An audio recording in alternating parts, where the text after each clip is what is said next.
नमस्कार, जय हिंद दोस्तों। मैं अमरपाल सैनी एक बार फिर हाजिर हूँ आप सभी के बीच एक नए टॉपिक और एक नई वीडियो के साथ। आज के इस टॉपिक में हम अंतर्राष्ट्रीय राजनीति का एक ऐसा टॉपिक डिस्कस करने वाले हैं जो टॉपिक कक्षा 12वीं के बच्चों के लिहाज से तो बहुत ज़्यादा महत्वपूर्ण है ही, क्योंकि उनके सिलेबस में है। और इस वीडियो में हम उस स्तर की चीज़ों की चर्चा करेंगे जो चीज़ें कक्षा 12वीं के बच्चों के लिए बहुत ज़्यादा ज़रूरी, बहुत ज़्यादा आवश्यक हैं। तो एक और जहां हम इस वीडियो के संदर्भ के तौर पर कक्षा 12वीं का राजनीतिक विज्ञान जो विश्व राजनीति का जो है एक विषय है उसको लेकर चल रहे हैं। साथ ही साथ मेरी जो कोशिश है वो ये है कि एक सामान्य व्यक्ति भी जब इस वीडियो को देखे तो वो यूएनओ जैसी एक संस्था को, उसकी भूमिका को, उसके विश्व राजनीति में महत्व को समझ पाए, अपनी एक सामान्य समझ बना पाए। इसी लक्ष्य, इसी उद्देश्य के साथ हम आज के इस वीडियो में चर्चा करने जा रहे हैं विश्व राजनीति का एक बहुत ही महत्वपूर्ण टॉपिक जिसे हम अंतर्राष्ट्रीय संगठन के नाम से या फिर जो है इंटरनेशनल ऑर्गेनाइजेशन के नाम से जानते हैं। तो यहाँ देखिए, जब हम बात करते हैं अंतर्राष्ट्रीय संगठन की तो देखिए यहाँ हमारे पास जो विश्व में एक अंतर्राष्ट्रीय संगठन अभी मौजूद है और जिसकी हम चर्चा इस वीडियो में करने जा रहे हैं वो है यूएनओ, या इसे हम कई बार यूएन के नाम से भी जानते हैं। यूएनओ या यूएन, इसकी जो फुल फॉर्म है वो है United Nations Organisation. United Nations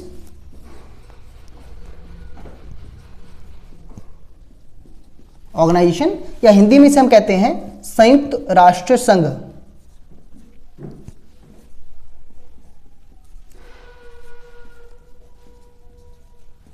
United Nations Organisation या संयुक्त राष्ट्र संघ जिस संस्था का पूरा नाम है या जिसे हम शॉर्ट में यूएनओ या फिर यूएन कह देते हैं या फिर अंतर्राष्ट्रीय संगठन कह देते हैं, उस संगठन के बारे में हम आज के इस वीडियो में चर्चा करने जा रहे हैं। ये जो संस्था है यूएनओ या यूएन, इस संस्था का विश्व राजनीति में जो महत्व है, विश्व राजनीति में जो इसकी भूमिका है, उसको समझने के लिए हमें जान लेना बहुत ज़रूरी है कि अगर एक सामान्य सी बात हम लेकर चलें, एक सामान्य सी समझ हम बना के चलें, तो उसमें देखिए सिंपल सी बात यह है कि अंतर्राष्ट्रीय स्तर पर जो है जो 195 देशों का एक विश्व है, इस विश्व में 195 देश, मुख्य तौर पर 195 देश हैं और कुछ जो अधीनस्थ देश भी हैं जिनको मिलाकर जो संख्या है देशों की वो 200 पार जाती है। लेकिन मुख्य जो पूर्ण राष्ट्र हैं वो 195 की संख्या है। और इन 195 देशों की जो स्थितियां हैं वो विविध हैं, यानी कि डाइवर्सिटीज़ बहुत ज़्यादा हैं। हर देश एक दूसरे से भिन्न है, सांस्कृतिक मामले में, आर्थिक मामले में, राजनीतिक मामले में, वैचारिक मामले में। तो इन सभी विविधताओं के होते हुए विश्व के सभी देशों में किसी न किसी मुद्दे को लेकर, किसी न किसी बात को लेकर, किसी न किसी विषय को लेकर आपसी संघर्ष उत्पन्न होना, तनाव उत्पन्न होना, झगड़े उत्पन्न होना, लड़ाइयाँ होना एक स्वाभाविक सी बात है, एक सामान्य सी बात है। और ऐसे विश्व में जहाँ पर इतने सारे देश इतने विविध हों, उसमें देशों के बीच जो आपसी तनाव या संघर्ष या जो लड़ाई झगड़े हैं उनको सुलझाने के लिए एक निकाय का, एक संस्थान का, एक विभाग का होना बहुत ज़रूरी है। इसी विभाग की भूमिका अदा करता है विश्व राजनीति में यूनाइटेड नेशंस ऑर्गेनाइजेशन, संयुक्त राष्ट्र संघ। तो संयुक्त राष्ट्र संघ जिसकी हम बात करने जा रहे हैं, सबसे पहले हमें इसकी स्थापना की बात करनी है, इसके अस्तित्व की बात करनी है कि ये संगठन कैसे बना, कब बना और किसकी भूमिका इसको बनाने में रही। देखिए, इसकी जब भूमिका की हम बात करते हैं तो हमें जो है शुरुआत अपनी करनी है कहाँ से? प्रथम विश्व युद्ध से। तो जैसे कि हम जानते हैं कि विश्व में जो प्रथम विश्व युद्ध है, प्रथम विश्व युद्ध यानी कि फर्स्ट जो वर्ल्ड वॉर है, उसी से हमें इसकी शुरुआत करनी है। तो जब जानते हैं कि जैसा कि जो फर्स्ट वर्ल्ड वॉर हुआ वो 1914 से लेकर 1918 तक हुआ। 1914 से लेकर 1918 तक वर्ल्ड ने पहला वर्ल्ड वॉर देखा, फर्स्ट वर्ल्ड वॉर देखा। पहले विश्व युद्ध में विश्व को बहुत ज़्यादा जान माल की हानि उठानी पड़ी, विश्व में बहुत सारे देशों को इससे जान माल का नुकसान हुआ। अब इस जानमाल के नुकसान को देखने के बाद विश्व के सभी देशों को इस बात का एहसास हुआ, इस बात का आभास हुआ कि विश्व में कोई एक ऐसा संगठन, कोई एक ऐसा निकाय होना चाहिए जिस संगठन के द्वारा जो देशों के आपसी मुद्दे हैं, आपसी झगड़े हैं, आपसी विवाद हैं, उनको सुलझाया जाए और देशों के बीच आपसी युद्ध की या विश्व युद्ध की नौबत न आए। इस जरूरत के साथ ही विश्व में एक संगठन अस्तित्व में आया और जिस संगठन का नाम था league of Nations. League of Nations अस्तित्व में आया और ये जो अस्तित्व में आया वो है 10 जनवरी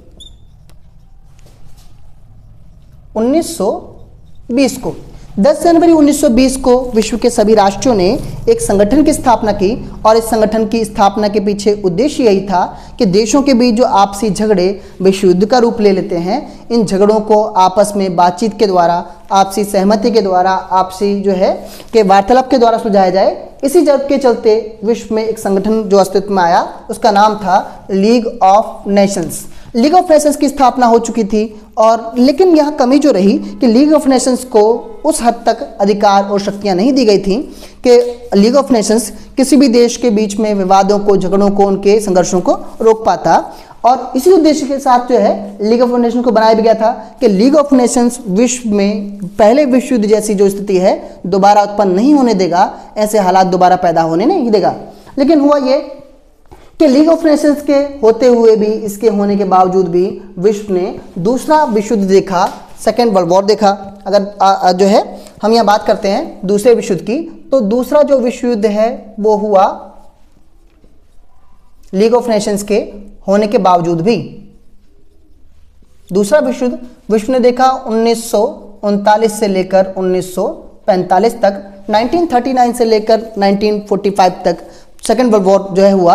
और सेकेंड वर्ल्ड वॉर जो था वो पहले जो वर्ल्ड वॉर से भी, पहले विश्व युद्ध से भी ज़्यादा घातक, ज़्यादा जान माल की हानि करने वाला, नुकसान करने वाला था। सेकेंड वर्ल्ड वॉर में पहले विश्व युद्ध से भी ज़्यादा जान माल की हानि हुई थी।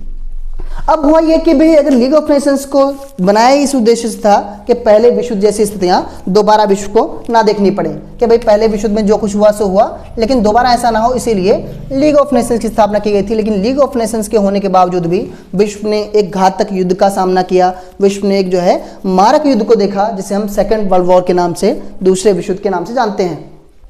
अब हुआ ये कि जैसे ही दूसरा विश्व युद्ध खत्म हुआ, विश्व को एहसास हुआ इस बात का कि लीग ऑफ नेशंस की स्थापना तो कर दी गई थी, लेकिन लीग ऑफ नेशंस की स्थापना केवल नाम मात्र को की गई थी। उसे उस हद तक की शक्तियां, उस हद तक के अधिकार नहीं दिए गए थे कि लीग ऑफ नेशंस देशों के बीच बढ़ते विवादों को, उनके झगड़ों को सुलझा पाता या उन्हें युद्ध के जो है किस सीमा तक, युद्ध की कगार तक आने से रोक पाता। नतीजा कि जैसे ही दूसरा विश्व युद्ध बंद हुआ, अब विश्व को एक सशक्त संगठन की आवश्यकता थी, एक ऐसे मजबूत संगठन की आवश्यकता थी जो युद्धों को होने से पूर्णतः जो है रोके, या अगर युद्धों को रोक भी ना पाए तो देशों के बीच आपसी सहमति, आपसी सुलह, आपसी जो कह सकते हैं कि समझौते कराने का प्रयास करे। एक ऐसे संगठन के, सशक्त संगठन के रूप में स्थापना होती है 24 अक्टूबर 1945 को। 24 अक्टूबर 1945 को एक संगठन अस्तित्व में आता है जिसका नाम पड़ा संयुक्त राष्ट्र संघ।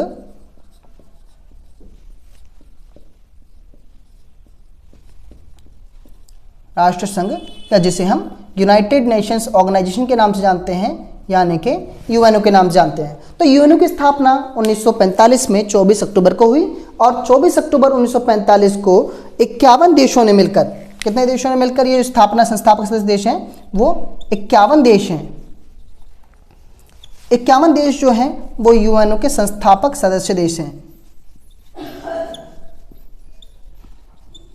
संस्थापक देश, सदस्य देश 51 देश, और 51 देशों ने मिलकर 1945 में सैन फ्रांसिस्को, अमेरिका में एक जगह है, स्थान की अगर बात करें कि यूएनओ की स्थापना कहाँ पर हुई, तो अमेरिका के सैन फ्रांसिस्को में 1945 में 51 देश जो है इकट्ठा हुए। सैन फ्रांसिस्को कैलिफोर्निया, अमेरिका में, यूएसए में, और वहाँ सम्मिलित होकर 51 देशों ने एक चार्टर पर हस्ताक्षर किए, यानी यूएनओ के संविधान पर हस्ताक्षर किए, और इस तरह 24 अक्टूबर 1945 को यूएनओ की स्थापना कर दी गई।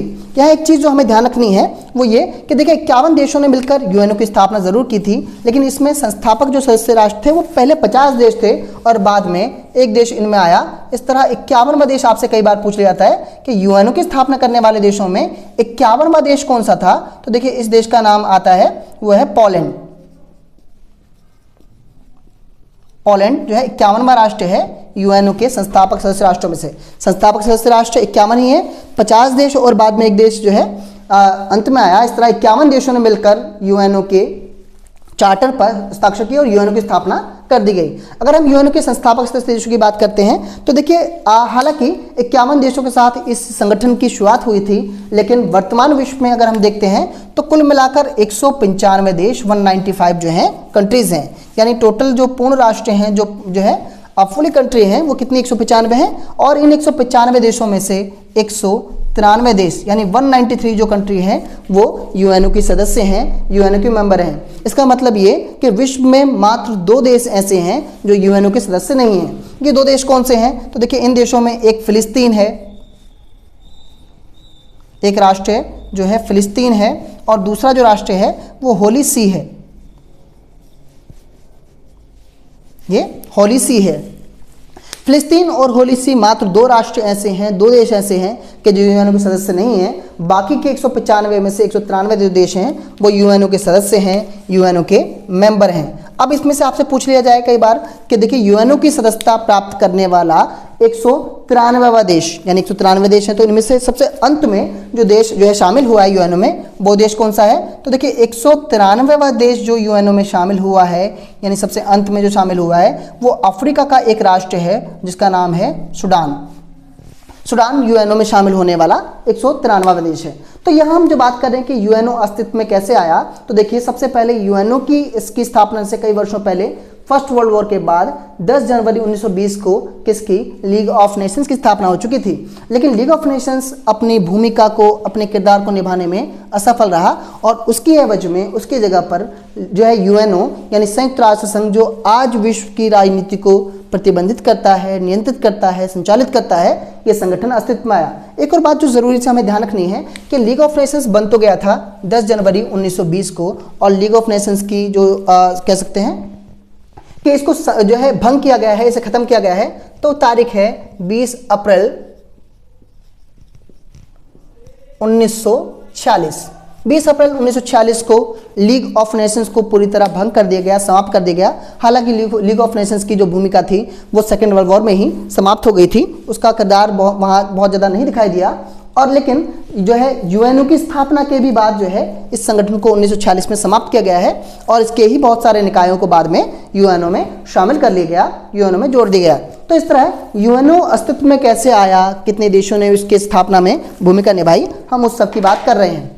अब यूएनओ की यानी कि अंतर्राष्ट्रीय संगठन की स्थापना को समझ लेने के बाद इसके अस्तित्व में आने की जो पूरी प्रक्रिया है, पूरा कह सकते हैं कि इतिहास है, उसको समझने के बाद हमारे पास जो एक महत्वपूर्ण टॉपिक आएगा वो ये है कि हमें विश्व में अंतर्राष्ट्रीय संगठन जैसे संगठन की या किसी भी अंतर्राष्ट्रीय संगठन की आवश्यकता क्यों है, ज़रूरत क्यों है।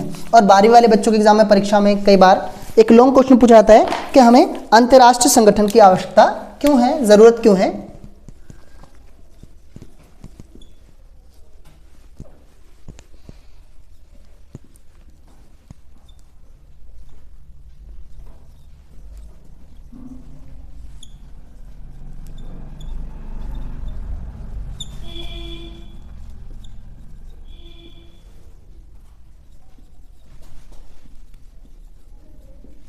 हमें अंतर्राष्ट्रीय संगठन की आवश्यकता क्यों है। तो देखिए इस विषय के साथ जब हम जुड़ते हैं कि भाई विश्व में किसी भी अंतर्राष्ट्रीय संगठन का, किसी भी इंटरनेशनल ऑर्गेनाइजेशन का होना क्यों जरूरी है, जब इस सवाल के साथ चलते हैं तो देखिए अंतर्राष्ट्रीय संगठन का विश्व में भूमिका क्या है। अगर आपसे इस तरह का प्रश्न पूछें, अंतर्राष्ट्रीय संगठन की विश्व में जो है विभिन्न गतिविधियों का वर्णन कीजिए, इसके कार्य को समझाइए, या फिर अंतर्राष्ट्रीय संगठन की विश्व में जरूरत को समझाइए। इन सभी प्रश्नों के साथ हम जब जाते हैं तो हमारे पास कुछ पॉइंट्स होंगे जिन पॉइंट्स को हम लिखेंगे और समझेंगे।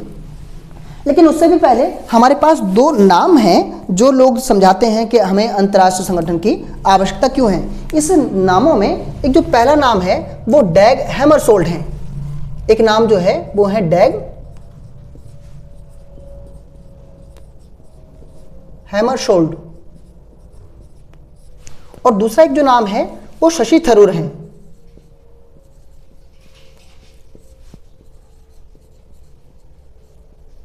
देखिए 2 नाम, एक नाम है डैग हैमरशोल्ड और एक नाम है शशि थरूर। अगर हम डैग हैमरशोल्ड की बात करें, ये कौन है, तो देखिए यूएनओ के दूसरे महासचिव, यूएनओ के दूसरे प्रेसिडेंट डैग हैमरशोल्ड। डैग हैमरशोल्ड का कहना है यूएनओ के बारे में कि यूएनओ या अंतर्राष्ट्रीय संगठन क्यों हमें चाहिए? तो डैग हैमरशोल्ड कहते हैं कि यूएनओ जैसा संगठन यानी कोई भी अंतर्राष्ट्रीय संगठन पृथ्वी को यानी कि अर्थ को स्वर्ग पहुंचाने के लिए नहीं है, बल्कि नर्क जाने से बचाने के लिए है। इनके कहने का भावार्थ ये है, इनके कहने का मतलब ये है कि देखिए यूएनओ के होने से विश्व में बहुत कुछ अच्छा हो या पृथ्वी पर बहुत कुछ अच्छा हो जाए, इस बात की कोई गारंटी, कोई इस बात का दावा नहीं है। लेकिन इस बात का जरूर दावा है कि यूएनओ जैसे संगठन यानी किसी भी अंतर्राष्ट्रीय संगठन के होने की वजह से पृथ्वी नर्क जाने से बच जाएगी। पृथ्वी की मतलब जो पृथ्वी पर जितने भी देश हैं वो एक दूसरे को तबाह करने से, एक दूसरे को तहस नहस करने से कम से कम रुक जाएंगे। तो डैग हैमरशोल्ड कहते हैं कि भाई यूएनओ यानी अंतर्राष्ट्रीय संगठन पृथ्वी को स्वर्ग पहुंचाने के लिए नहीं है, बल्कि नर्क जाने से बचाने के लिए है। तो वहीं दूसरा जो व्यक्ति है शशि थरूर, अगर आप जो है अंतर्राष्ट्रीय हमारी जो भारतीय राजनीति है उसमें लोगों के किरदारों को, भूमिका को आप देखते रहते होंगे। तो शशि थरूर जो कि कांग्रेस के एक बहुत बड़े नेता हैं, दिग्गज नेता हैं, और शशि थरूर जो हैं 2005 में यूएनओ के महासचिव पद के लिए भारत की ओर से जो है उम्मीदवार भी रहे हैं, कैंडिडेट रहे हैं। जब कांग्रेस की सरकार थी तो उसमें सूचना और प्रसारण मंत्री भी रहे हैं शशि थरूर। तो शशि थरूर का जो कहना है, जो आपकी बुक में प्रिंटेड भी है, कि देखिए युद्ध भूमि में एक दूसरे के गले काटने की तुलना में, गले काटने के बजाय बहुत ज़्यादा बेहतर है कि कोई ऐसा स्थान, कोई ऐसी जगह हो कि जहाँ पर हम सभी एक दूसरे का सर खाएं। शशि थरूर की जो भाषा है, जो शब्द हैं कि युद्ध भूमि में एक दूसरे का सर काटने के से कहीं ज़्यादा बेहतर है किसी एक स्थान, किसी एक जगह पर हम एक दूसरे को गालियाँ दें, एक दूसरे को कोसें, एक दूसरे को लानतें दें और एक दूसरे का सर खाएं। तो कहने का मतलब ये है कि बहुत ज़्यादा सही मतलब बात मुझे लगती है शशि थरूर की कि युद्ध भूमि में कोई देश दूसरे देश पर हमला करे, दूसरे देश की संपत्तियों को, जान माल को नुकसान पहुंचाए, इससे कहीं ज़्यादा बेहतर है कि एक जगह पर बैठ के एक दूसरे के ऊपर चप्पल ही फेंक लिए जाएं, गालियाँ दे दी जाएं, एक दूसरे पर आरोप प्रत्यारोप किए जाएं। ये बहुत ज़्यादा बेहतर है। कम से कम जानें नहीं जाएंगी, कम से कम आर्थिक नुकसान नहीं होगा, कम से कम जो है जान माल का नुकसान नहीं होगा। तो इन दोनों लोगों ने जो है अंतर्राष्ट्रीय संगठन की भूमिका के बारे में जो वचन कहे हैं, जो पंक्तियां कही हैं, उन्हें आधार मानते हुए इससे विरल, इससे अलग हम चलते हुए बात करते हैं कि हमें अंतर्राष्ट्रीय जो संगठन की या यूएनओ जैसे संगठन की आवश्यकता क्यों है। जब हम इनकी आवश्यकता की बात करते हैं तो देखिए सबसे पहली बात जो है अंतर्राष्ट्रीय संगठन की आवश्यकता क्यों है, तो देखिए सिंपल सी बात है कि विश्व में शांति स्थापित करने के लिए, विश्व शांति की स्थापना करने के लिए हमें विश्व में अंतर्राष्ट्रीय संगठन की जरूरत है या यूएनओ जैसे किसी भी संगठन की जरूरत है। आप इस पॉइंट को लिखकर डिफाइन करेंगे कि विश्व में बहुत सारे देश हैं, बहुत सारे देशों के वैचारिक जो मतभेद हैं, बहुत सारे देशों के बीच में आपसी जो है संघर्ष हैं, और उन सभी स्थितियों में विश्व में शांति स्थापित करने के लिए, विश्व शांति स्थापित करने के लिए हमें अंतर्राष्ट्रीय संगठन की आवश्यकता है, ज़रूरत है। जब हम दूसरी बात करते हैं कि अंतर्राष्ट्रीय संगठन की जरूरत क्यों है, तो भाई देशों के बीच में आपसी विवादों को सुलझाने के लिए,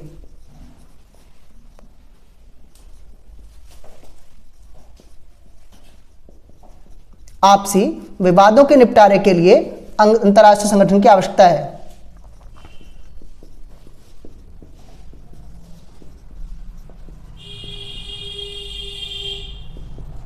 अंतर्राष्ट्रीय जो है विश्व में जो भी देश हैं उनके बीच में आपसी विवादों को, आपसी झगड़ों को, आपसी मतभेदों को सुलझाने के लिए हमें अंतर्राष्ट्रीय संगठन की जरूरत है। तीसरी अगर हम बात करते हैं कि आवश्यकता क्यों है, तो देखिए जो विश्व के देशों के बीच में आपसी तनाव, झगड़े, आपसी संघर्ष हैं, उन्हें युद्ध की स्थिति तक जाने से रोकने के लिए, यानी युद्ध होने से रोकने के लिए हमें अंतर्राष्ट्रीय संगठन की आवश्यकता है।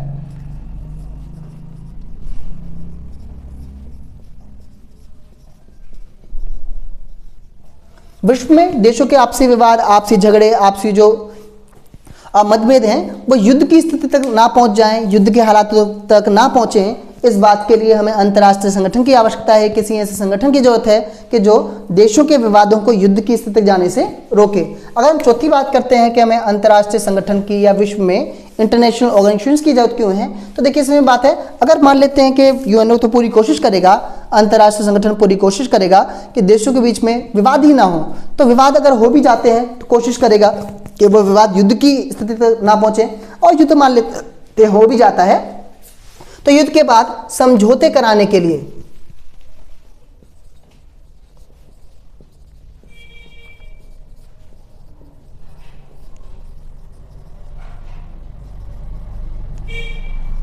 युद्ध के बाद के समझौते कराने के लिए किसी भी मीडिएटर की, किसी भी मध्यस्थ की जरूरत होती है और अंतर्राष्ट्रीय संगठन वही काम करता है। देशों के बीच में अगर युद्ध हो भी जाता है तो युद्धों के बाद शांति स्थापित करने के लिए, युद्धों के बाद देशों के बीच समझौते कराने के लिए अंतर्राष्ट्रीय संगठन जैसे संगठन की आवश्यकता है। दूसरी बात हम देखते हैं कि विश्व में ऐसे बहुत सारे मुद्दे हैं, विश्व में ऐसे बहुत सारे विषय हैं जिन मुद्दों पर विश्व के सभी देशों को एकमत होकर, सहमत होकर, एक निर्दिष्ट होकर जो है काम करने की जरूरत है। तो वैश्विक मुद्दों पर जैसे ग्लोबल वार्मिंग है, ग्लोबल वार्मिंग जैसा मुद्दा है, आतंकवाद जैसा मुद्दा है, तो वैश्विक मुद्दों पर सहमति दर्ज करने के लिए भी हमें अंतर्राष्ट्रीय संगठनों की आवश्यकता है। वैश्विक मुद्दों पर सहमति या अंतर्राष्ट्रीय मुद्दों पर जो सहमति है, उन मुद्दों पर सहमति दर्ज करने के लिए सभी देशों के बीच आपसी जो है भाई वार्तालाप स्थापित करने के लिए, संपर्क स्थापित करने के लिए हमें अंतर्राष्ट्रीय संगठन की, अंतर्राष्ट्रीय विवादों की जो है जैसे संगठन की जरूरत है। तो देखिए, विश्व में शांति स्थापित करने के लिए हमें अंतर्राष्ट्रीय संगठन की जरूरत है। देशों के बीच आपसी विवादों को कम करने के, सुलझाने के लिए हमें अंतर्राष्ट्रीय संगठन की जरूरत है। युद्ध होने से रोकने के लिए, मान लेते विवाद युद्ध की स्थिति को रोक भी में पहुंचे ना, उसकी नौबत ही ना आए, इस बात के लिए हमें अंतर्राष्ट्रीय संगठन की जरूरत है। मान लीजिए युद्ध हो भी जाता है तो युद्ध के बाद आपसी समझौते कराने के लिए हमें अंतर्राष्ट्रीय संगठन की जरूरत है। और उसके बाद वैश्विक मुद्दों पर सहमति, जैसे ग्लोबल वार्मिंग है, आतंकवाद है, या ऐसे ही बहुत सारे मुद्दे कि जिन मुद्दों पर किसी भी एक देश के काम करने से कुछ नहीं होगा, सभी देशों को एक साथ आना पड़ेगा, सभी देशों को एक साथ जो है उसमें काम करना पड़ेगा। ऐसे मुद्दों पर भी सहमति दर्ज करने के लिए हमें अंतर्राष्ट्रीय संगठन की, यानी कि यूएनओ जैसे किसी संगठन की बहुत ही ज़्यादा आवश्यक। तो आज की इस वीडियो में मैं आशा करता हूं कि आप सभी जो है अंतर्राष्ट्रीय संगठन यानी यूएनओ की विश्व में भूमिका क्या है, काम क्या है, हमें अंतर्राष्ट्रीय संगठन के होने की ज़रूरत क्यों है, इसके उसको और साथ में यूएनओ की स्थापना कैसे हुई, यूएनओ अस्तित्व में कैसे आया, इसे समझ गए होंगे। बाकी की जो चीज़ें इस चैप्टर से हैं हम अगली वीडियो में लेकर बहुत जल्द आएंगे आपके बीच। जो है अगर आप चैनल पर नए हैं तो चैनल को सब्सक्राइब ज़रूर कर लें और अपने साथियों के साथ इस वीडियो को शेयर जरूर करें कि ताकि जो जानकारियां हैं, ये जो नॉलेज है वो सभी लोगों तक पहुंचे। अगर वीडियो पसंद आती है तो लाइक करें और इसे शेयर करते रहें। इसी तरह हमारे साथ जुड़े रहें। मिलेंगे अगली वीडियो में बहुत जल्द। तब तक के लिए जय हिंद, नमस्कार। Subscribe now and press the bell icon. Never miss an update.